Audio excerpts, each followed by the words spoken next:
Leslie Smith, and I'm president of the Pacific Northwest Basketball Officials Association. And we're here training at the PNBOA Academy. We're here to train officials in our association to be the best officials in the Pacific Northwest. So let's get started. Down there, and you got a fast break, and your new lead is B. Okay. You want to help out, right? Then you want to help your lead. SC. Then you want to help your lead. Yes, right. Yeah, really want to help your lead. Because most of the time the trail has the ball and a player. Yeah. There could be four, there could be more, but most of the time there's just that one. Yeah. You got to help everybody else in the lead. Most of the time he has nothing until he gets down there. So we just got to help out. Rod, you got anything? Yeah, one simple thing that I want all of you guys to work on in the second half is just mirroring the ball as the lead. Mirroring the ball as the lead. So even if it's not in your primary, if it's out here, if it's outside the arc, we need you to mirror the ball. And why we want you to do that is because it's going to put you into better positions when a play comes. Okay? Because sometimes we're in closed down and the ball's outside. Just move out. You can still watch the post. You'll have a better look at that. Does that make sense?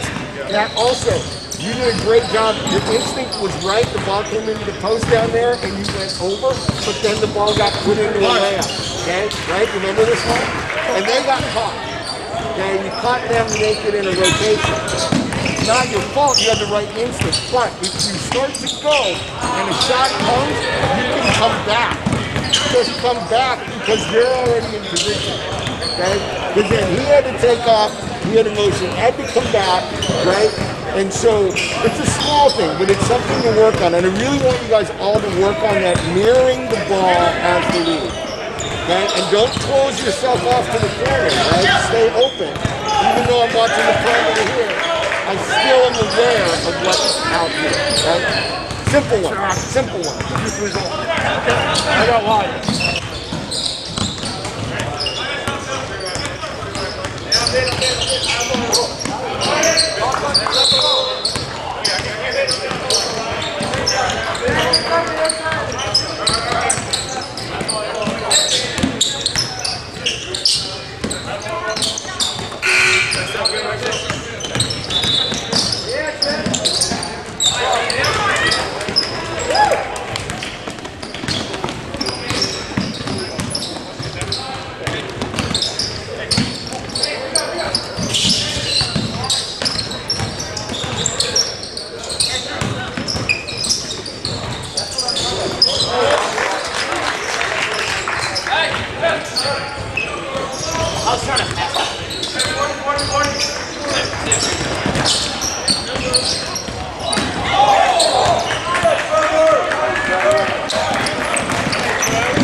I'm not rapping this game, okay? I know you can see me on this, but That's a good enough answer.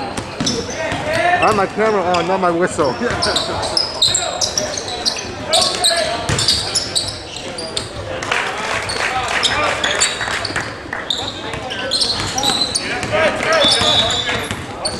guys call 3 seconds out there.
Black three, well control.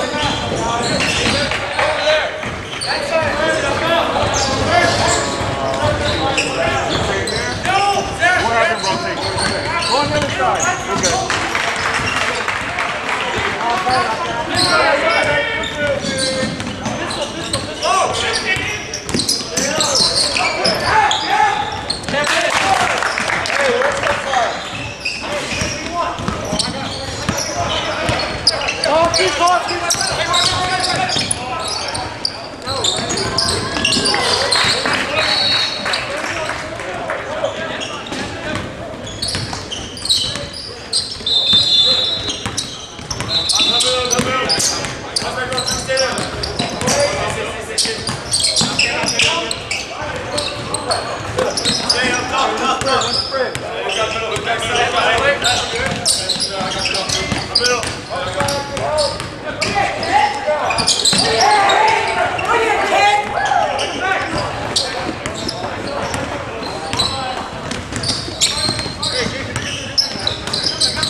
Black two, hold.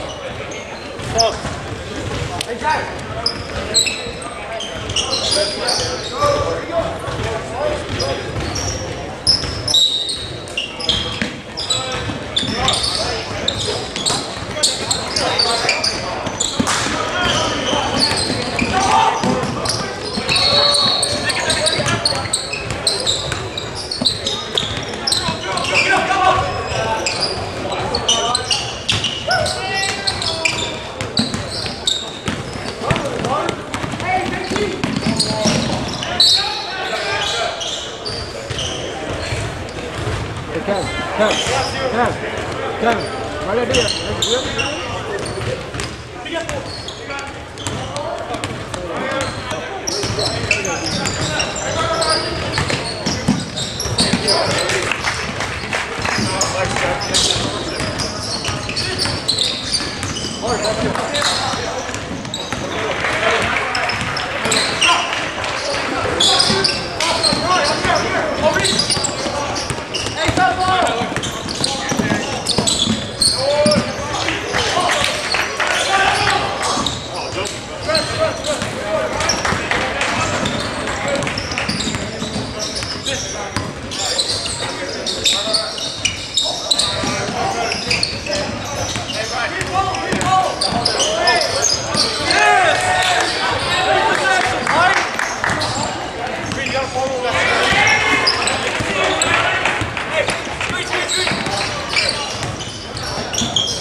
The net on the basket.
11, technical foul for profanity. Sportsmanlike conduct. Coach, got 2 shots. 2 shots to get the field. So you don't get 2 points? Is that automatic 2 points? You tell me. 2 points in the ball. We're shooting. 2 points in the ball. 2 points in the ball. In the ball. Stop the clock.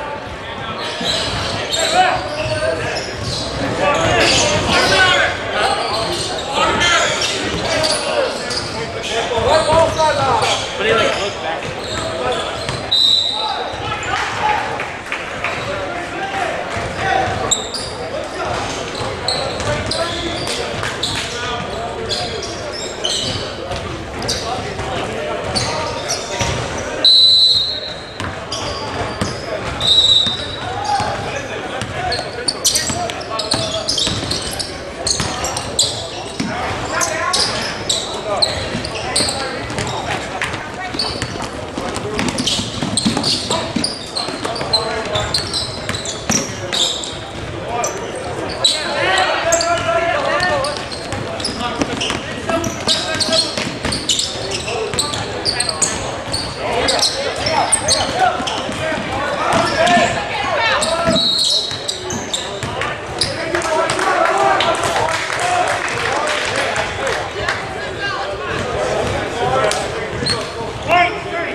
So I want to know what happened.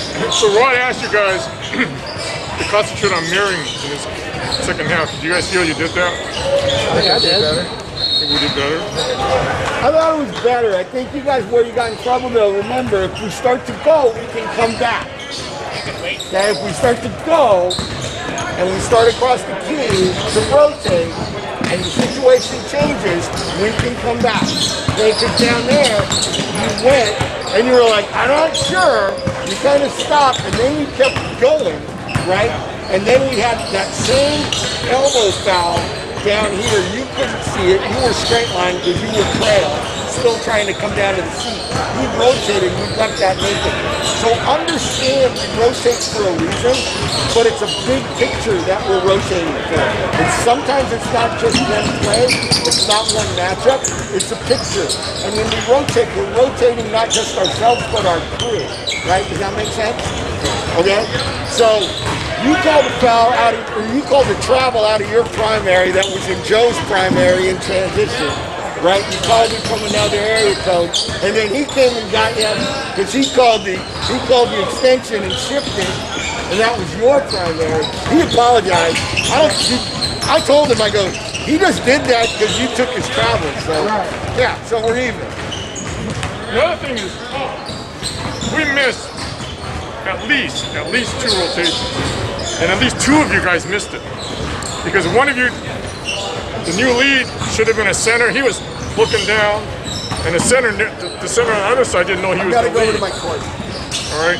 So what that's telling me is you guys are ball watching, right? If you're ball watching, you're not seeing 10 and 2, right? So we missed at least 2 rotations, and they were bad ones because you had a cover. All right, you had to come across, and we really don't want guys crossing. It's the way to correct it, but because we're ball watching, we're missing rotations. We got to concentrate on not only mirroring, but mirroring also puts you in a better position as a lead to see 10 and 2. All right, and as a center, instead of looking this way, open up so you can see both your lead and your trail. Because we're missing rotations. So this game, concentrate on your mirroring like he asked you, but let's really work hard and try not to miss rotations. See that 10 and 2.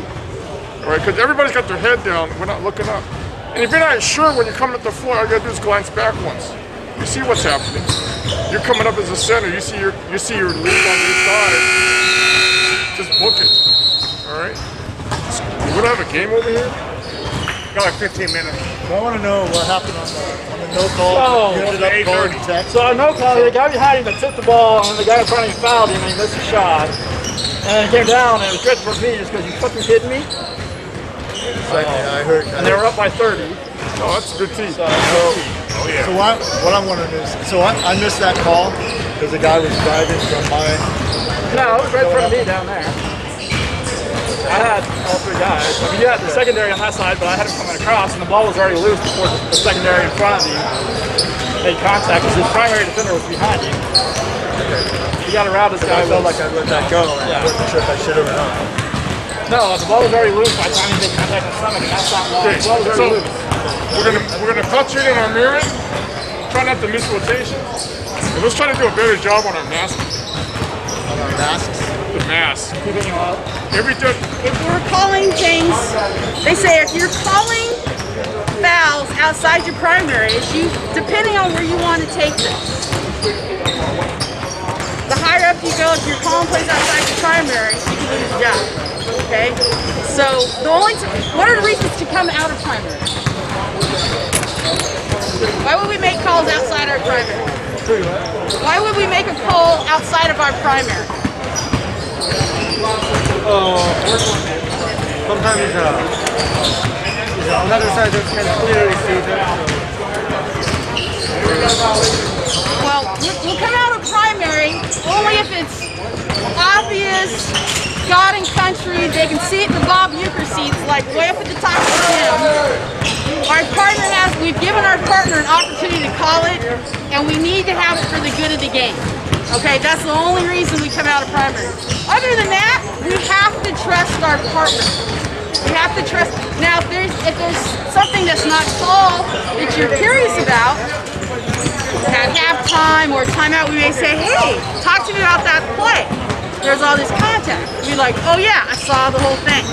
Okay, so we have to trust our partner. Because if we're always calling something in front of them, then that says we're not owning what's in our primary, and we might be missing stuff in our primary. Okay, so the system is set up for a reason. We have to trust it. The other thing that happens is if we're calling stuff outside our primary, it could be hard to match. Okay, because we may be guessing because we don't see plays start, develop, and finish, right? We want to see plays start, develop, finish, and then assess the contact. Did he get displaced and he couldn't take the shot because he was displaced? Or he put a hand on him but he played right through it. It didn't affect his rhythm, speed, balance, quickness. Okay? So these guys can play. So it's a good opportunity to just be patient and see plays start, develop, finish, and assess. Yeah, so I want you guys to keep one thing in mind that I noticed right off the bat. When the ball's coming up the court, every one of us know the ball's coming up the court. Every one of them. Is that good or bad? I'll make it easy. It's not good. Because if the ball's not in your primary, then why are you worried about it? Because if I'm a bad player, I'm gonna pick on you now. I'm a bad player. And I can see, trust me, they see the officials. I'm a bad player. I know that this is your primary, but you picking up the ball. He just scored a nasty dunk on me. Guess what I'm doing up and down the court? Right? Now, what are you going to see? You're going to see when he gets enough of that, and turn around and punch me in the face. Right? So that's why it's important that during transition, if you find yourself picking up the ball and it's not in your primary, there's something wrong. It's very glaring on the court. So that's a discipline that we have. That's a discipline that we have to have. We have to have it. It's three of us on the court. Everybody has a job to do. Number one. Number two, again, too much movement. It's too much. The one thing that happens when the whistle blows is we don't get a sub. If official gets a sub when the whistle blows, guess what? Then you're done. You're not coming back. So do not move unnecessarily. If I'm in the C, one step, get to your spot and then work it. If I'm the trail, we work the arc. It's right there for you. Get to the angle to see through. If I'm the lead, I'm looking at stuff underneath the basket. Right? Oh, right, yeah. It's like but I also want to make sure that if I'm in close down and there's some tight stuff, I got to get some space to see that, right? That's why a lot of times guys will get here and close down, And guess what? You didn't see me punch him in the back at all because I'm too close. So you get back. Everything is movement but subtle, right? When I do a tap dance, just subtle movement. Question. Okay? I know it's a lot to suck in, but trust me. One day you're gonna wake up and say, oh, I get it. I get it. We give it out of information now because then at some point you get it. And you understand that this is, you may think you can do the job out there, but I can tell you, it takes a while to get that rhythm. Because hey, we all started where you were, trust me. We all, oh, foul violation. What are they doing out there? But that's why you have all of us here to help. And ask the question. I'd rather you guys make a mistake here than make it in the game. So make them here, ask the question. We're here to help you. Because I can tell you, you may be working on the court one day, and I gotta trust you. I mean, let's just call, I gotta trust you. If I don't know what you're gonna call, then what am I doing? I'm more worried about you than I'm worried about the game. Now we're all in trouble. So just take your time. When that whistle blows, everything stops. Everything. If the playing final can stop, that will stop too. So once the whistle blows, color, number, foul, consequence. Nothing goes on until you say so. So what do we do with check? We're gonna put the ball in play, we check with our partner. We check the clock. We check the score table. How long does that take? Maybe 2 seconds. We don't just blindly hand in the ball, because we may hand it to the wrong guy. Been there. I got all kinds of issues. Whistle blows, everything stops. We do our check-in, color, number, foul, consequence. Right? Sound good? Yep. All right. There is a line over here and a line over there, and you know there is a triangle over here, and that's your primary. That doesn't mean that is the end of your responsibility. Is when your players leave that area that you're covering. Okay, your primary is the players that are in that area, but are also players that might be outside of your area, but that the other referees cannot referee those players at that time because they have a primary coverage. You know, for example, the trail, there is a very competitive matchup between the guard and the defender, and there is a wing over here in the center. I gotta open up to make sure that I help my trail with the wing and the post. I cannot be closed down, so that's not my area, so I just gonna leave it over there and Bob will get it. Well, if he is, and Bob is good, but you know, I ain't that good. you know, I mean, none of us are. You know, I mean, if you have a very competitive match up front, you need help from me, refereeing the wing, that he might be held or he pushed off to get open. So we have to make sure that just because those players are not in our primary are not our responsibility. We have to learn to expand our area of coverage when it needs to be to help our partners. A question for you guys. All the calls, because as a defender, I know that in my primary, he doesn't have the ball, I'm defending him. What? So the message is like, knock it off. You all paying attention to the whole game. The whole game. Okay? All right. And